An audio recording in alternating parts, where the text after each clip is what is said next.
चौगढ़ के नरभक्षी part two. लेखक Jim Corbett बताते हैं, फरवरी में मैं फिर डलकनिया गांव में वापस आया। बहुत से लोग मारे गए, उससे भी अधिक घायल हुए। पिछली गर्मियों में कस्बे से मेरे जाने के बाद काफी बड़े क्षेत्र में यह दुर्घटनाएं घटी थी। टाइग्रेस कहाँ है किसी को पता नहीं था।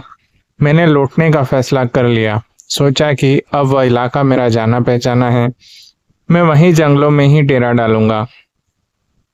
मेरे वहां पहुंचने पे मुझे बताया गया कि एक गाय की हत्या पिछली शाम हुई, ठीक उसी जगह जहां भालू का शिकार किया गया था। पशु चराने वाले लोगों को पक्का विश्वास था कि गाय को मारने वाला टाइगर ही था। मरी हुई गाय झाड़ियों के पास वीरान खेत के किनारे पड़ी हुई थी और जहां मेरा तंबू लगाया जा रहा था वहां से दिख रही थी। गिद्ध उसके आसपास मंडरा रहे थे। मैंने अपनी दूरबीन से देखा, बहुत सारे गिद्ध पेड़ों पर बैठे थे, परंतु गाय पे नहीं बैठ रहे थे। मैंने निष्कर्ष निकाले, पहला ये कि गाय को तेंदुए ने मारा था और दूसरा ये कि वह गाय के पास ही कहीं पर लेटा हुआ था। खेत के नीचे की ओर जहां गाय पड़ी थी वह जमीन एकदम सीधी ढलान पर थी। उस पे घना झाड़ जंकाड़ उगा हुआ था। नरभक्षी अभी पता नहीं कहाँ था। ऐसी स्थिति में इस जमीन पे इस समय जाना ठीक नहीं था। दाईं ओर एक ढलान थी, घास से ढकी हुई, परंतु वहां का मैदान बहुत खुला था। मैं छुपकर किसी भी तरह से टारगेट तक नहीं पहुंच सकता था। इसके अतिरिक्त झाड़ जंखाड़ से भरी एक खड्ड पहाड़ के शिखर से शुरू होके सीधे नंधौर नदी तक जाती है, मरी हुई गाय से थोड़ी दूर। गिद्धों वाला पेड़ खड्ड के किनारे पर था। मैंने वहां पहुंचने के लिए खाई का रास्ता चुना। गांव वाले वहां का चप्पा चप्पा जानते थे। उनकी मदद से मैं आगे का रास्ता तय करने लगा, जब तक मेरे आदमियों ने चाय बना दी। दिन ढलने को था। यदि मैं बहुत तेजी से चलता तो मरे पशु तक पहुंच के रात से पहले कैंप तक वापस पहुंच सकता था। जाने से पहले मैंने अपने साथियों से सावधान रहने को कहा। मैंने उनसे कहा कि यदि वे गोली चलने की आवाज सुने तो 3-4 आदमी तुरंत कैंप छोड़ के खुले मैदान में मेरे पास आ जाएं। दूसरी ओर यदि देर तक गोली चलने की आवाज न आए और मैं सुबह तक न लौटूं तो कुछ लोग इकट्ठे होके मेरी खोज में आ जाएं। खड्ड रसभरी की झाड़ियों से भरा हुआ था। बीच बीच में बड़ी बड़ी चट्टानें थी। हवा का रुख नीचे की ओर था। मेरी प्रगति बहुत धीमी थी। कठिन चढ़ाई के बाद मैं गिद्धों वाले पेड़ तक पहुंच गया, लेकिन वहां से गाय दिखाई ही नहीं दे रही थी। वीरान क्षेत्र मेरी दूरबीन से तो बिल्कुल सीधा दिख रहा था, परंतु यहाँ आके वह अर्धचंद्राकार मिला। सबसे चौड़े भाग से 10 गज इधर की ओर, उतना ही दूसरी ओर का क्षेत्र पतला होता जा रहा था। बाहर के किनारे पे घनी झाड़ियों से बॉर्डर बना हुआ था। अंदर की ओर पहाड़ी सीधे नीचे को जाती थी। जहां मैं खड़ा था वहां से 2/3 मैदान दिखता था। 1/3 देखने के लिए यह आवश्यक था कि मैं एक बड़ा चक्कर लगा के दूर से वहां पहुंचूं या फिर गिद्धों वाले पेड़ पर चढ़ूं। मैंने दूसरा विकल्प चुना। मेरे हिसाब से गाय का स्थान पेड़ से 20 गज दूर था। यह भी संभव था उसको मारने वाला पशु उससे भी कम फासले पर हो। मेरे पेड़ पे चढ़ने से उस पशु का अस्थिर होना तय था।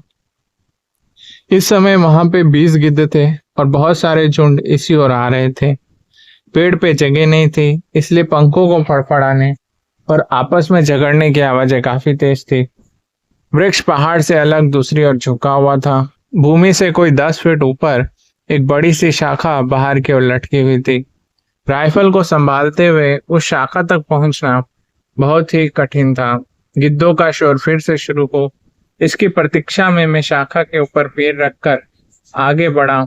जरा सा फिसलने या गलत पैर पड़ने से बहुत घातक परिणाम हो सकता था। गिद्धों का शोर फिर शुरू हो, मैं 100 से अधिक फुट नीचे चट्टानों पे जा गिरता। बहुत ध्यान से संतुलन बनाकर मैं 2 शाखाओं में बटी हुई जगह पे बैठ गया। मरी हुई गाय की बॉडी से कुछ पाउंड मांस ही खाया गया था। वह मुझे पूरी दिखाई दे रही थी। मैं 10 मिनट तक निशाना साधने की अवस्था में रहा।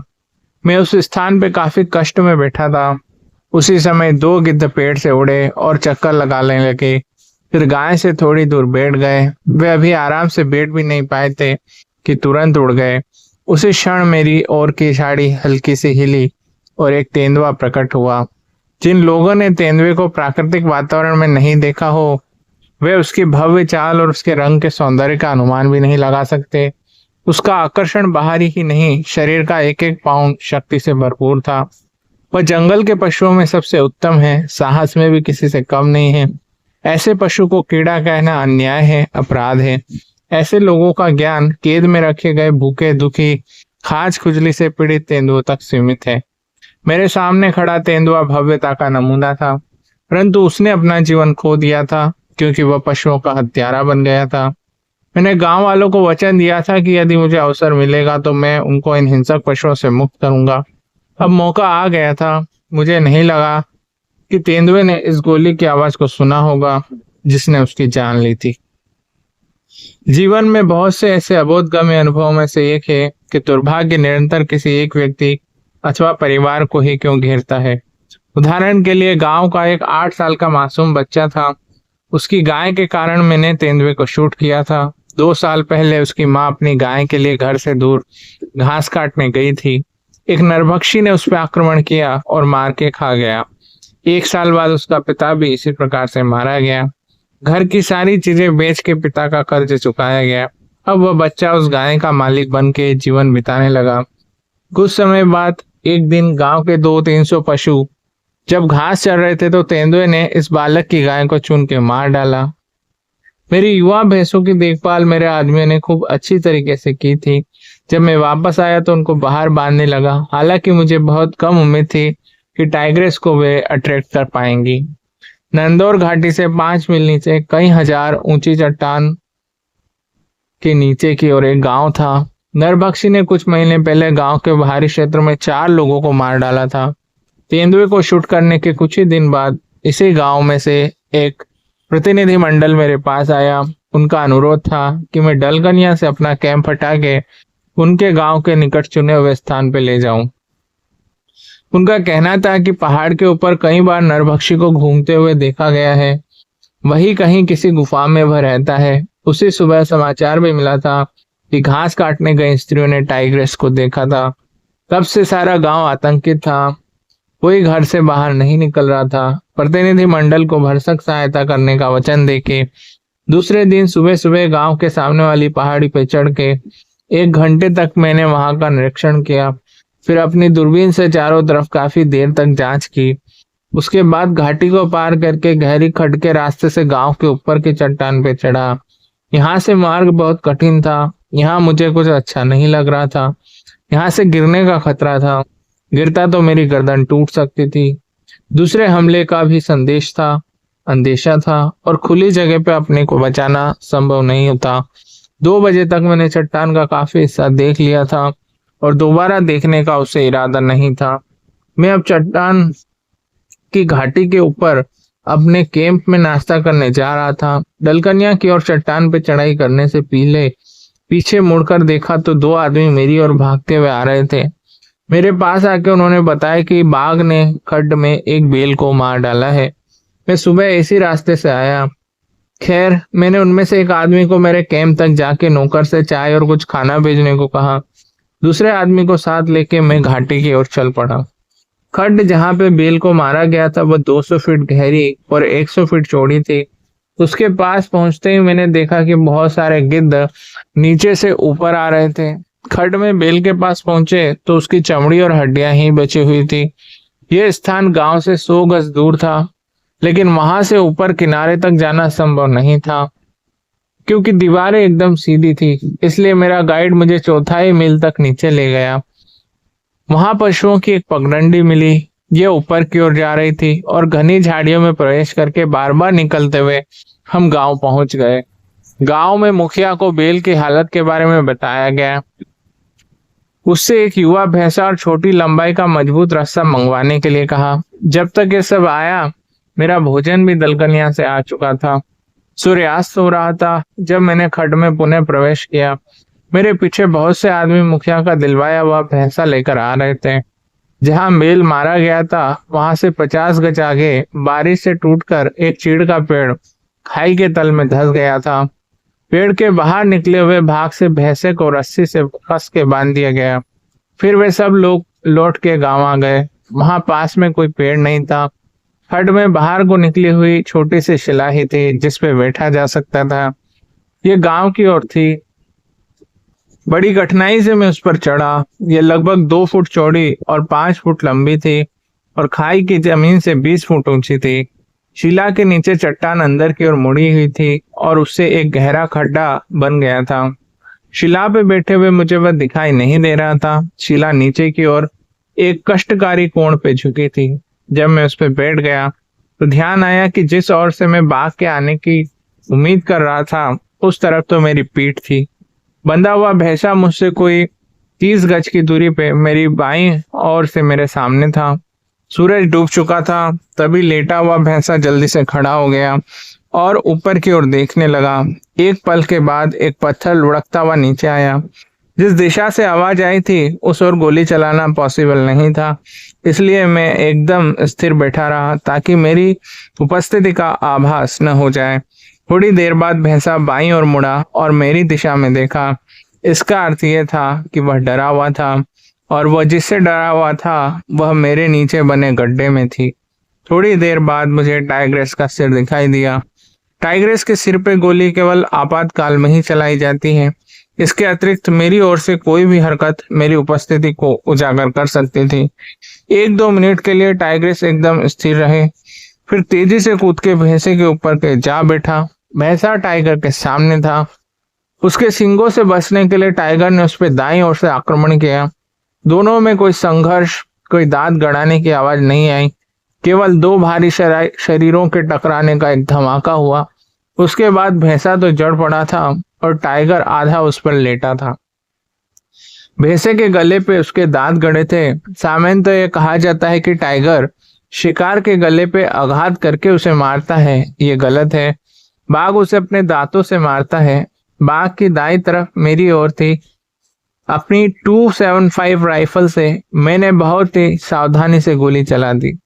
भैंसे पर अपनी पकड़ छोड़ के वह चुपचाप मुड़ा और भाग के खड्ड से बाहर की ओर मेरी नजरों से गायब हो गया। साफ था कि मेरा निशाना चूक गया था, परंतु कैसे यह मैं समझ नहीं पाया। यदि टाइगर ने मुझे या राइफल की रोशनी को नहीं देखा तो उसके लौटने की संभावना थी, इसलिए राइफल फिर से चार्ज करके मैं बैठ गया। भैंसा बाघ के जाने के बाद गतिहीन था। मेरा यह विश्वास पक्का हो गया कि मैंने बाघ के बजाय भैंसे पर गोली चला दी थी। 10-15 मिनट बीत गए, तब जाके मेरी शिला के नीचे से बाघ का सिर दूसरी बार दिखाई पड़ा। वह कुछ देर रुका और भैंसे के पास तक जाके उसे देखता रहा। मैंने उसकी पूरी पीठ को लक्ष्य किया। मैं दूसरी बार गलती नहीं करना चाहता था। बहुत सावधानी से राइफल में से देखते हुए मैंने धीरे धीरे घोड़े को दबाया। मेरी आशा थी कि वह मर के गिर जाएगा, पर वह छलांग लगाकर खड्ड में से पत्थरों को गिराता हुआ पहाड़ी की सीधी चढ़ाई चढ़ के चला गया। 2 शॉट 30 गज की दूरी पर ठीक ठीक रोशनी में मारे गए थे और गांव वालों ने भी सुने थे। वे बहुत चिंतित थे। अब इन परिस्थितियों में मुझे केवल भैंसे के शरीर में गोली के 2 छेद उन्हें दिखाने थे। मुझे लग रहा था कि पहाड़ों की कठिन चढ़ाइयां चढ़ते चढ़ते मेरी नजर कमजोर पड़ गई है। फिर छोटी छोटी चीजों को देखकर मुझे समझ में आ गया कि यह मेरा भ्रम है। मैं बिल्कुल ठीक हूँ। राइफल की दोनाली में से देखकर मैं और आश्वस्त हो गया। बाघ को 2 बार गोली न लग पाने का कारण केवल मेरी बुरी निशानेबाजी को ही समझा जा सकता था। बाघ के तीसरी बार वापस आने की प्रतीक्षा करने की कोई तुक न थी। यदि वह आए भी तो जब ठीक प्रकाश में मैं कुछ न कर सका तो अब कम रोशनी में मैं क्या कर पाऊंगा। इसलिए शिला पे बैठे रहने का कोई लाभ नहीं था।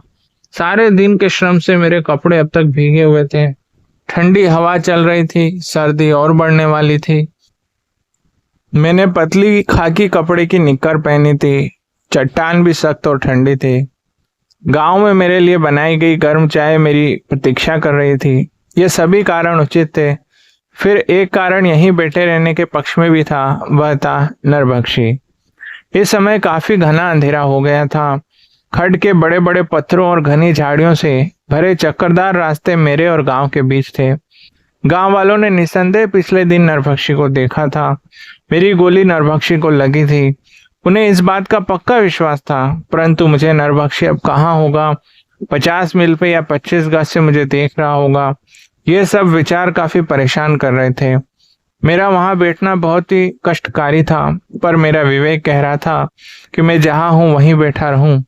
जैसे जैसे लंबे घंटे बीत रहे थे, मेरा विचार पक्का होता जा रहा था कि नरभक्षी को रात को शूट करना कोई खेल नहीं था। यह सोच पक्की होती गई। मेरा शरीर ठंडा और अकड़ रहा था। जो ही शूट करने लायक पर्याप्त रोशनी हुई, मैंने नीचे उतरना शुरू किया। तभी ओस से गिली चट्टान से फिसलकर मेरे पैर हवा में थे और नीचे की मेरी यात्रा पूरी हो गई। भाग्य से मैं एक रेतीले इलाके में गिरा और मुझे और मेरी राइफल को कोई चोट नहीं लगी। भोर का समय था, पर गांव जगा हुआ था। जल्दी मैं कुछ लोगों से गिर गया। सब तरफ से उत्सुकता भरे प्रश्नों के उत्तर में मैं केवल इतना ही कह सका कि मैं काल्पनिक टाइगर पर बिना बारूद के फायर करता रहा। चाय का पूरा बर्तन पी के पास ही धो धो करती आंख को सेक के मेरा भीतर और बाहर फिर से एक्टिव हो गया। उसके बाद गांव के सारे पुरुषों और लड़कों के साथ मैं खड्ड के पास गया। उनको खड्ड की दीवार से बाहर को निकलती हुई शिला दिखाई, जहां मैंने सारी रात बिताई थी। मैंने उस भीड़ को समझाया कि कैसे शिला के नीचे बने गड्ढे में से टाइगर निकला और भैंसे पे कूदा। मेरे गोली चलाने के बाद वह कैसे तेजी से भागता हुआ खड्ड से बाहर निकल गया। तभी उत्तेजित भीड़ चिल्लाई कि साहब देखिए, उधर बाघ मरा पड़ा है। मेरी रात भर की जगी थकी आंखें उधर देखकर भी धुंधली हो रही थी। बार बार आंखों को हाथ से मलने के बाद दिखाई दिया कि हाँ, सचमुच मरा हुआ टाइगर था। सबका सहज प्रश्न यह था कि 20-30 मिनट बाद मैंने दोबारा गोली क्यों चलाई। मेरा उत्तर था कि बाघ उसी जगह पे दोबारा दिखाई दिया था। वह भैंसे के पास खड़ा था, तब मैंने गोली चलाई। फिर वह खड्ड में से उसी ओर भाग गया। उसी समय औरतें और लड़कियां बाहर से आती हुई चिल्लाई, देखो देखो साहब, वहां एक और टाइगर मरा पड़ा है। दोनों एक ही आकार और एक ही वजन के थे, 60 गज के अंतर पे गिरे हुए थे। इस दूसरे टाइगर पे सवाल उठे। गांव वालों ने कहा कि 4 मनुष्य और पिछले दिन भैंस को जब मारा था, तब तो केवल एक ही टाइगर दिखा था। वास्तव में टाइगर्स की संगम ऋतु नवंबर से अप्रैल तक की होती है। इन 2 बाघों में से एक नर भक्षणी है, तो उसने अपना साथी खोज लिया होगा, यानी कि पार्टनर। गांव वालों ने खड्ड के नीचे उतरने के लिए एक सीधी खड़ी चट्टान का रास्ता खोज लिया था। गांव वालों ने खड्ड में से नीचे उतरने के लिए एक सीधी खड़ी चट्टान का रास्ता ढूंढ लिया था। मेरे पीछे पूरे गांव के निवासी थे। मैं मरे हुए भैंसे को लांग के जब पहले बाघ के पास पहुंचा, तो मेरे मन में आशा जगी कि यह वही बूढ़ी बाघिन थी। पास वाले व्यक्ति को अपनी राइफल थमा के मैं घुटनों के बल बैठ के उसके पैरों का निरीक्षण करने लगा। जिस दिन बाघिन ने गेहूं काटती हुई एक स्त्री पे छुप के आक्रमण किया था, तब खेत के किनारे पे उसने पैरों के स्पष्ट निशान छोड़े थे। वे नरभक्षी के पहले निशान थे, जिनका मैंने बड़े ध्यान से निरीक्षण किया था। उन निशानों से पता चला कि यह टाइग्रेस वृद्धा थी। उसके पैर चपटे और तिरछे हो गए थे। आगे के पैरों के तलवों पर गहरी रेखाएं बनी हुई थी। दाएं पैर पे गहरी लकीर ऊपर से नीचे तक गई थी। पंजे इतने लंबे हो गए थे, मैंने कभी किसी टाइगर में नहीं देखे थे। यह निशान इतने पृथक और विशिष्ट थे कि 100 मरे हुए टाइगर में भी मैन ईटर को पहचाना जा सकता था। ये देखकर मुझे दुख हुआ कि वह मैन ईटर नहीं था। वहां जमा हुए समूह को जब मैंने यह न्यूज दिया, तो सब ओर से अस्वीकृति की आवाज गूंज उठी। पिछली बार आने पर मैंने ही कहा था कि टाइग्रेस बूढ़ी बाघिन है। उनका विश्वास था कि उनके 4 लोग जिसने मारे थे वह यही टाइग्रेस है। इस दृढ़ प्रमाण के आगे पैरों के निशान की गवाही व्यर्थ थी। उन लोगों के अनुसार सब बाघों के पैर एक जैसे ही होते हैं। दूसरी, बाघ इन परिस्थितियों में नर ही था। जब मैं बाघिन की चमड़ी उतारने के लिए तैयार हुआ, तो कुछ आदमियों की टीम बना के बाघ को लाने के लिए भेजा। साथ वाली खड्ड ढलान वाली और तंग थी। बहुत शोर करते हुए, जोर जोर से हंसते हुए दूसरे बाघ को लाकर बाघिन के पास लिटा दिया गया। दर्शकों की भीड़ बढ़ती जा रही थी। ऊपर से सूर्य की तीखी किरणें जैसे मेरी पीठ पे प्रहार कर रही थी। ऐसे में 14 घंटे पहले मरे हुए बाघों की खाल उतारना मेरे जीवन के सबसे अरुचि वाले कामों में से एक था। दोपहर से पहले पूरा काम हो गया था। चमड़ियों को अच्छी तरह बांधकर मैंने उठाने के लिए अपने आदमियों को दे दिया। अब मैं अपने कैंप की ओर 5 मील चलने के लिए तैयार था। दूसरे दिन मुखिया और आसपास के गांव वाले आए। जाने से पहले मैंने उन्हें अलर्ट किया कि चौगढ़ का नरभक्षी अभी भी जिंदा है। यदि आप सब अपने बचाव कार्य में ढीले पड़ गए तो उसे मौका मिल जाएगा जिसकी प्रतीक्षा में टाइग्रेस रहती है। यदि मेरी बात को गंभीरता से लिया जाता है तो टाइग्रेस ने इतने लोगों का शिकार न किया होता। खैर, टाइग्रेस की कोई खबर नहीं थी। मैं डलकनिया में कुछ सप्ताह ठहर कर तराई के अफसरों से पूर्व निश्चित मीटिंग के लिए वापस चला गया। तो इस पार्ट में आपने देखा कि 2 टाइगर यहाँ पे मारे गए शिकार में, लेकिन मेन ईटर जो था वो उनमें से नहीं था। आगे चौगढ़ का मेन ईटर मारा जाता है नहीं, ये जानने के लिए आप हमारे चैनल के साथ बने रहिए, सब्सक्राइब कर लीजिए। नेक्स्ट पार्ट होगा इसका पार्ट 3, उसमें हम इस कहानी को आगे बढ़ाएंगे। सुनने के लिए धन्यवाद।